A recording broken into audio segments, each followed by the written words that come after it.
Vigilante da Razão, o seu canal de opinião e crítica. Amigos e minhas amigas do canal Vigilante da Razão, muito bom dia, boa tarde, boa noite a todos vocês que estão aí do outro lado assistindo a mais este vídeo do canal. Quero dizer a você que vem dos diversos lugares do Brasil e do mundo que você é muito bem-vindo aqui no canal.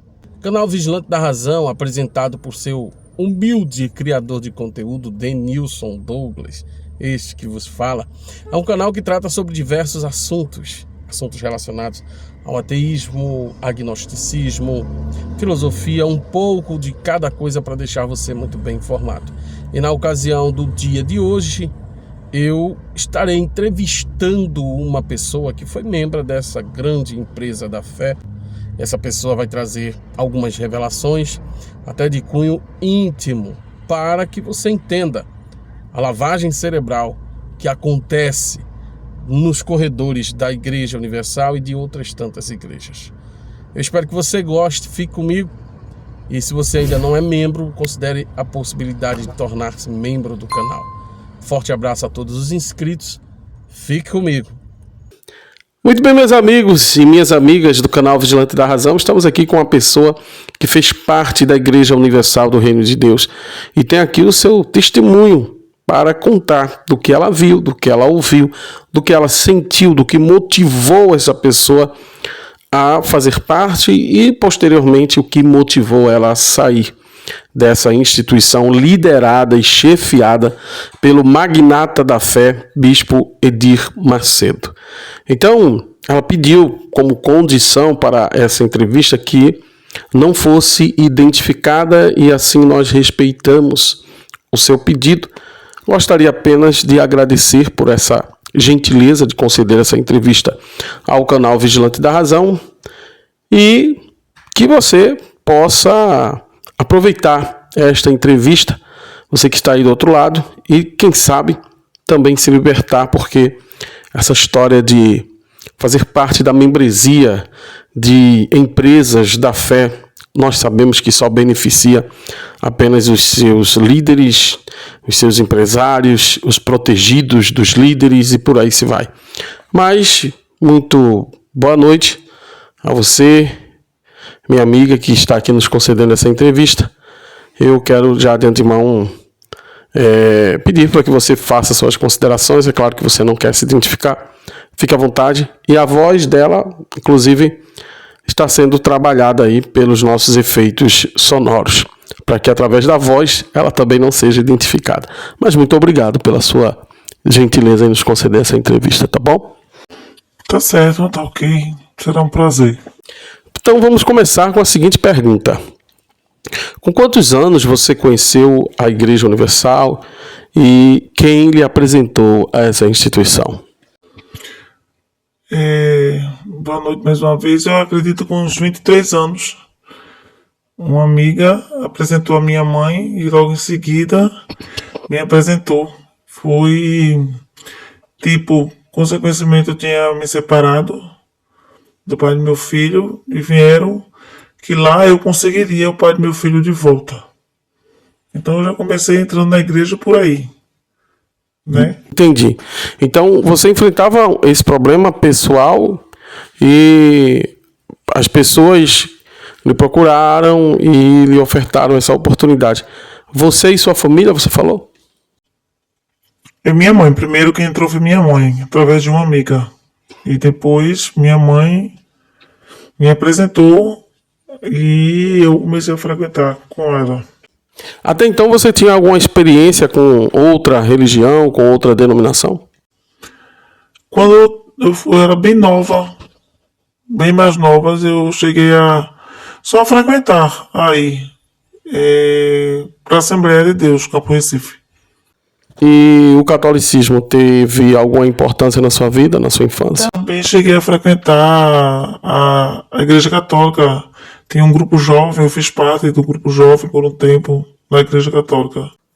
Certo, mas parece que você se encantou com a Igreja Assembleia de Deus, mas não prosseguiu a sua caminhada lá. Sim, na verdade eu não me encantei com a Assembleia de Deus. Onde eu fiz parte mesmo da religião foi na Universal. Foi quando eu fiz parte mesmo de uma religião. Entendi. Então você já respondeu a segunda pergunta, que seria o objetivo para que você fizesse parte da Igreja Universal. Mas ao chegar lá, qual o cenário que você encontrou? Você realmente encontrou apoio emocional, já que você estava passando por esse processo de separação, que não é fácil? E mais do que isso, você conseguiu alcançar o seu objetivo? Não, o negócio do apoio deles lá é fé. Propósitos. Usar sua fé através de propósitos, de votos. A gente vai falar mais sobre esses propósitos, os votos daqui a pouco, mas muito obrigado por sua resposta. O que mais lhe chamou a atenção no trato dos pastores com as ovelhas? É um trato respeitoso? Eles tratam bem as ovelhas ou eles descaradamente demonstram que querem apenas o dinheiro? Acredito que muitos desses pastores têm preparo psicológico, emocional, para convencer as pessoas a fazerem os propósitos de forma sorrateira, ou de repente, na sua opinião, eles são bem agressivos com relação a isso. E fora do contexto religioso, você recebia visitas, havia um calor humano dentro da Igreja Universal? Não, de certa forma. Eles agiam, né? Passando a fé. Quem chegava precisando, pedindo ajuda, uma feira básica, eles diziam que tinha que usar a fé, a pessoa tinha que usar a fé, dar para poder receber.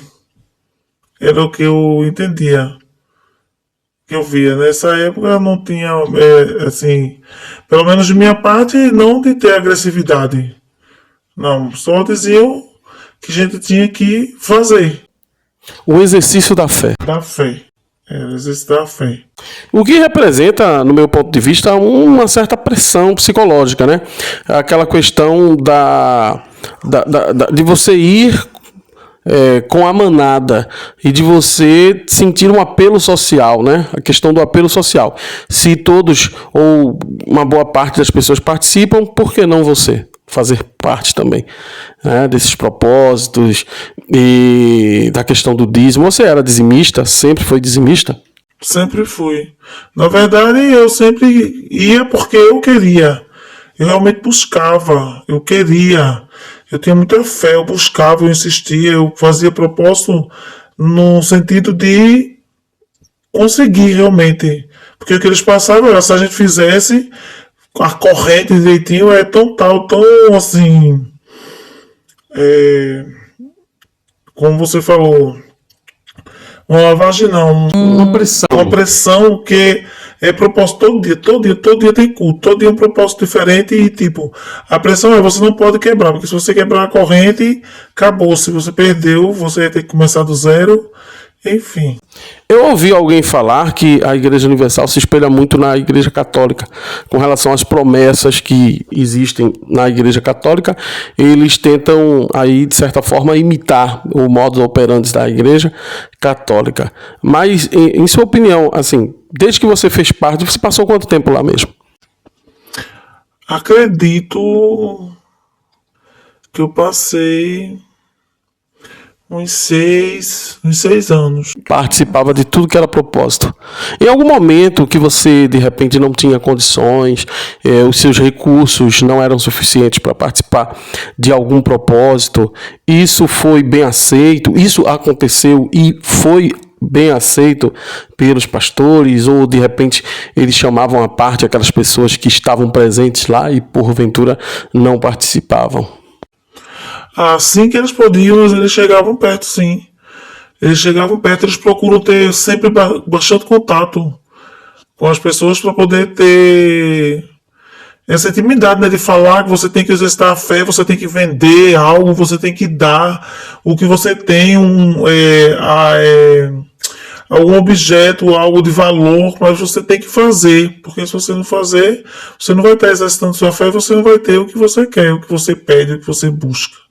Então, no linguajar deles, no argumento deles, a narrativa deles, é uma questão de relacionamento com Deus e uma prova de fé você participar desses propósitos, sendo que, na realidade, o dinheiro vai para os cofres da igreja. Com relação aos propósitos que você participou, houve alguma vitória? Com relação ao seu esposo, ao seu ex-esposo, acredito que não, né? Mas houve alguma outra situação que você atribuiu a um voto feito pela igreja ou através da igreja? Eu participei dos propósitos. Eu estranhava, porque até para o Espírito Santo tinha propósito para você ter o Espírito Santo, para você buscar o Espírito Santo. E muitas vezes eu ficava me perguntando por que eu tenho que pagar para ter o Espírito Santo. Se eu busco tanto, por que o Espírito Santo precisa de dinheiro? Eu me perguntava, mas sempre fazia. Quanto ao propósito, eu fiz muito propósito. Mas algo que aconteceu foi basicamente no último ano, onde eu estava com a úlcera.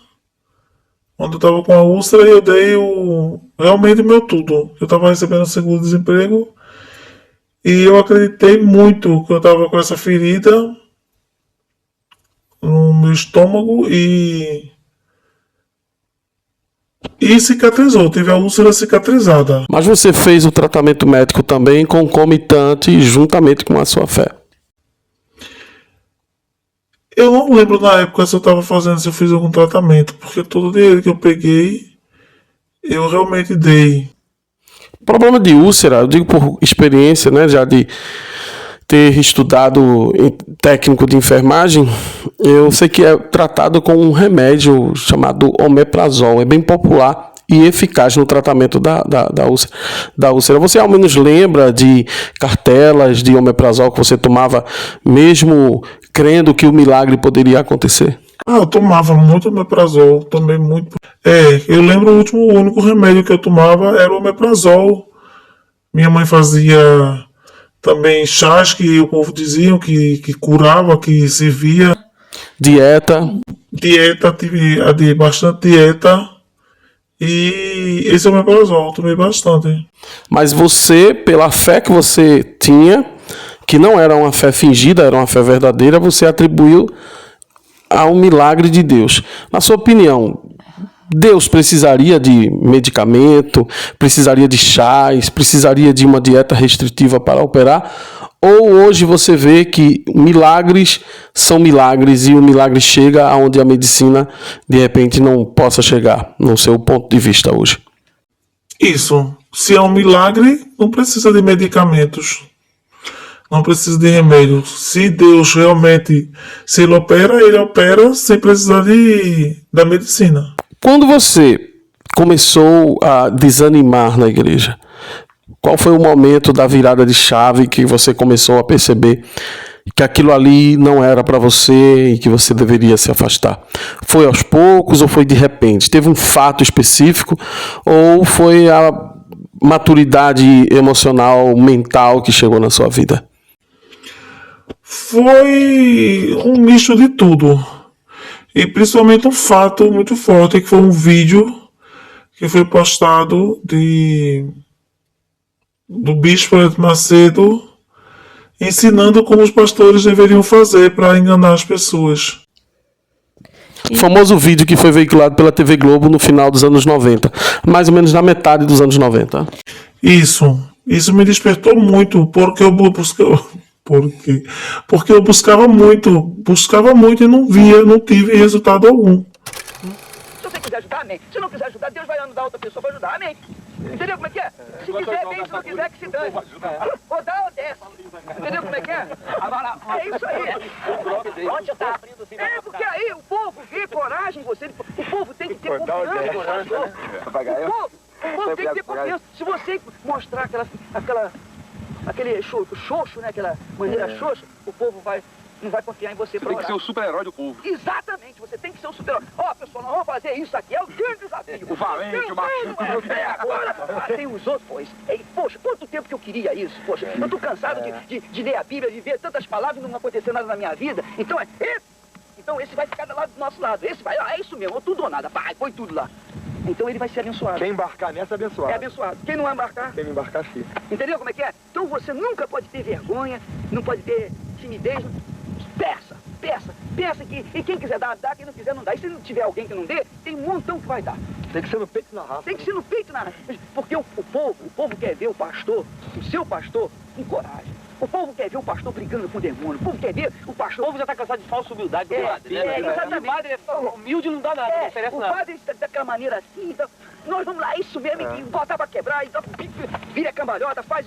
Então o povo fica louco. É isso aí, entendeu como é que é? Então, Moisés foi lá com o cajado dele, com aquele mesmo cajado que ele tinha aberto as águas do Mar Vermelho, visto tantos milagres, ele chegou e perguntou, por acaso pode essa rocha sair água? E tocou na rocha assim. Quando tocou na rocha, saiu água. Por acaso, né? Por acaso. Então Deus ficou chateado, porque você tinha que me honrar, eu não te dei um cajado, não te dei uma fé. Isso que a gente tem que falar com o povo. Entendeu como é que é? Legal. Por acaso. O nosso cajado é a nossa fé. A nossa fé. Você tem um cajado. Eu pergunto assim, quem é que gostaria de ter o cajado de Moisés? Vamos pro eu. Pois você tem. Agora é só você usar o seu cajado. 10 mil, 3 mil. Entendeu como é que é? É a fé. Em Nova York, depois de um culto da Igreja Universal do Reino de Deus, Edir Macedo comanda a partilha dos dólares arrecadados e ainda olha para a câmera com deboche. E nesse momento do vídeo, foi como se um balde de água fria tivesse sido jogado em você. Eu acredito que nesse momento você começou a questionar tudo que você vinha fazendo e tudo que você vinha recebendo. Agora, essa foi a grande decepção, você perceber que a sua fé naquela igreja e outras também são tratadas como mera mercadoria. Eles negociam a fé, os produtos da fé, como muitos amigos ateus falam. Ou houve alguma outra decepção? Eu fiquei sabendo que, especificamente na sua cidade, era comum em algum tempo a igreja receber pessoas de fora com projetos de vendas, marketing multinível, essa coisa toda. Você sentia que quando chegavam esses representantes, a igreja também era usada como massa de manobra para adesão a esses sistemas de marketing? Herbalife, a Igreja Universal tem uma ligação muito grande aqui na região com a Herbalife, com a Forever Living e por aí se vai. Qual a sua opinião com relação a isso, esse envolvimento da igreja com esses negócios e até mesmo com a política nos dias de hoje? Havia muita manipulação? Se havia muita manipulação, eu não sei, mas eu participei de um fato de um que fazia parte da igreja, que dizia que era da igreja, que veio e frequentava a igreja e que fez uma trambicagem muito grande comigo e com outras pessoas. Enganou muita gente aqui mesmo na região, fazendo parte da igreja, e depois desapareceu. O pastor apadrinhou esse camarada na época, ou ele simplesmente era uma pessoa que congregava ali e não tinha nenhuma participação do pastor? Que eu me lembre, ele só participava, congregava na igreja. Acho que simplesmente ele só se aproximou para ter contato com alguém e poder ter mais confiança, entre aspas, né? Porque fazia parte da mesma igreja, da religião, para poder ter mais facilidade. Entendi. Então, qual foi a grande decepção, além desse fato do vídeo, além de tudo que você já contou até agora? Houve mais algum fato lamentável, alguma grande decepção? Da minha parte, de eu fazer muito, de eu buscar muito e nunca ter tido retorno nenhum. Porque quando eu estava de fato, eu realmente buscava, realmente acreditava, realmente fazia o que era para fazer. E nunca tive. Eu ficava me perguntando onde é que estava esse Deus, se ele não via. Será que eu era tão ruim assim? Será que eu era tão indiferente de muitos que diziam que conquistava, que conseguia? Que eu acho que é pelo mero esforço e trabalho. Se você não fizer, você não tem. Ou senão um tem mais privilégios que os outros. Vamos falar de Fogueira Santa um pouquinho? O que é Fogueira Santa? Fogueira Santa é um propósito, o maior dos propósitos que eles fazem dentro da Universal 2 vezes no ano. Não é uma vez só, não? Não é 2 vezes no ano, no meio do ano e no final do ano. Pelo menos na minha época era assim. No meio do ano e no final do ano. Onde você tinha que dar o seu tudo. Dar o seu melhor, dar o seu tudo. Eles pediam casa, pediam carro, o seu melhor. E se a pessoa não tivesse cuidado realmente, você dava seu tudo. E ficava sem nada. Desses quase 6 anos que você participou da Igreja Universal, quantas vezes você participou da Fogueira Santa? Eu participei, geralmente eu sempre participava. Mas como eu ficava sempre, eu não tinha como dar meu tudo, porque eu pagava aluguel, eu não ia deixar de pagar meu aluguel para dar uma fogueira, e depois eu ia ficar na rua com meu filho. Pelo menos essa consciência você tinha. Tem pessoas que se desfazem de tudo. De tudo. Eu tinha essa consciência, eu procurava dar o meu melhor, sempre dei, eu sempre participava, dava o meu melhor. Mas sempre eles botam na cabeça, se você não dá o seu tudo, se você tem uma casa, se você tem algo de valor, se você não dá, você não está dando o seu tudo.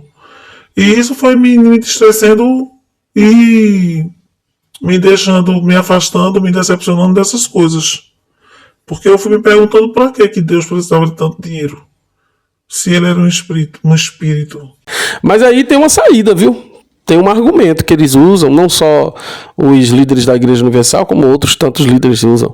Eles dizem que o dinheiro é para o sacerdote administrar a obra de Deus. Assim como no Antigo Testamento haviam sacerdotes que administravam os dízimos, se alimentando deles e queimando as ofertas que eram animais, que eram vegetais, queimando supostamente ao Senhor. Mas tudo bem, essa coisa de eles utilizarem a Bíblia para manipular as mentes das pessoas já é conhecida, né? Infelizmente há muitas pessoas que caem nesse conto do vigário. Então, quando você participou da Fogueira Santa, na época que você tinha o problema da úlcera, você atribuiu a sua cicatrização da úlcera, a sua cura à Fogueira Santa? Na época, sim. Com certeza, porque realmente eu achei que naquela época eu tinha dado meu tudo. Eu dei o meu tudo. E logo em seguida, um tempo, né, mas tomando o medicamento, eu tive a úlcera cicatrizada. Que as pessoas, os seus amigos, os seus familiares, que eu tive acesso à informação de que outras pessoas da sua família, sua mãe, você mesma falou, essas pessoas lhe criticaram, lhe trataram de alguma forma discriminatória? Sempre tratam, porque acham que quando se faz parte de uma religião, tem muita gente que parece que acha que só eles é santo. Só eles é santo, só eles vão para o céu, se realmente existe um céu. Só eles vão para o céu. Mas muitas pessoas se afastam. Eu, como sempre fiz parte, como eu fazia parte, nunca mudei. Nunca deixei de ser eu, nem de tratar pessoas que eu convivia antes de entrar na religião diferente. E eles mudam demais, todo mundo. A gente vê que a gente é tratado como um negócio mesmo, que o que importa é o dízimo, é as ofertas. Porque se você parar de dar dízimo, de dar oferta, você já deixa de existir, você já não faz parte mais do grupo, e aquele que se diz pastor, você não existe mais, é como se fosse apagado. Você não faz parte mais daquela linhagem. E tem que esquecer e afastar você, porque é como se você fosse uma laranja podre no meio das laranjas boas. Das boas que ia botar a perder. Você sentia isso lá? Foi isso que eu me senti uma vez em uma das religiões que eu fiz parte. A propósito, quando você saiu da Igreja Universal, você procurou outras igrejas para se filiar, e depois dessa resposta, para a gente não prolongar mais, né? Você já está aí muito cansada. Você hoje se enxerga como uma pessoa crente, como uma pessoa que tem o temor de Deus? Você realmente encontrou aquele contato que você tanto buscou com o Espírito Santo? Primeiro você responde se você hoje faz parte de outra igreja, e depois você diz, caso contrário, né? Se mesmo assim você chegou a experimentar a tal presença do Espírito Santo que você tanto buscou. Não, hoje no momento eu não estou fazendo parte de nada, de nenhuma religião, não estou acreditando em nada, em mais nada. Realmente, e não tive contato algum. Não tive experiência nenhuma. Busquei muito. Não só nas igrejas que você fez parte, como também em casa você buscava e procurava viver uma vida pautada pela Bíblia. Bastante. Lia a Bíblia, buscava, jejuava, orava de madrugada. Eu fazia o que toda religião, que toda Bíblia, que todo pastor mandava fazer, que era o certo a fazer. Eu seguia ao pé da letra e não tive êxito algum em nenhum momento. Hoje, quando você enxerga a sua jornada até agora, houveram muitas dores, muitas feridas, mas você se encontra realizada do jeito que você está, com essa descrença né? Talvez uma agnóstica, ou não sei se uma ateísta, uma ateia, enfim. Você se encontra realizada, você realmente percebe que tudo isso não passa de ilusão, ou dentro de você ainda existe aquela culpa de que você que está errada. Porque uma das coisas que mais acometem as pessoas quando se afastam da igreja é o sentimento de culpa, porque elas estão erradas, elas que pecaram contra Deus e que estão num caminho deliberadamente errado. Como é que funciona isso agora na sua cabeça? Quanto isso aí, eu estou totalmente liberta. Estou tranquila. Eu estou em paz de que eu não fiz nada de errado, que eu estou seguindo da melhor forma possível, sem ter que prestar conta a ninguém, sem ter que se culpar por nada, por nada. Eu só acho que a gente deve seguir sem magoar, sem trair, sem ferir. Ter empatia pelo próximo. Muito bem, muito bem. Você encontra mais humanidade em seres humanos do que bondade no Deus que você buscou a vida toda. Isso. Minha querida, muito obrigado. Obrigado mesmo pela sua entrevista. Foi muito boa, foi muito edificante. Eu espero muito que você siga o seu caminho, se fortalecendo cada dia mais, se tornando uma pessoa ainda mais convicta de que toda a sua jornada, todas as pontes que você passou e que lhe trouxe até aqui, na verdade, representam apenas fases de sua vida. E que você esteja na sua melhor fase hoje e sempre. Um abraço a você que está aí do outro lado também e que ouviu essa entrevista diferente de tudo que você já viu até agora no canal. Mas, forte abraço, fique na paz. Minha querida, forte abraço, sucesso. Eu agradeço pela oportunidade. Mesmo sendo dessa forma, eu fico grata. É isso aí, gente. Tchau. É isso aí, meus amigos e minhas amigas. Esse foi o vídeo de hoje. Eu espero que você tenha gostado. Um forte abraço e até o próximo. Fique em paz, fique na razão. Tchau, pessoal.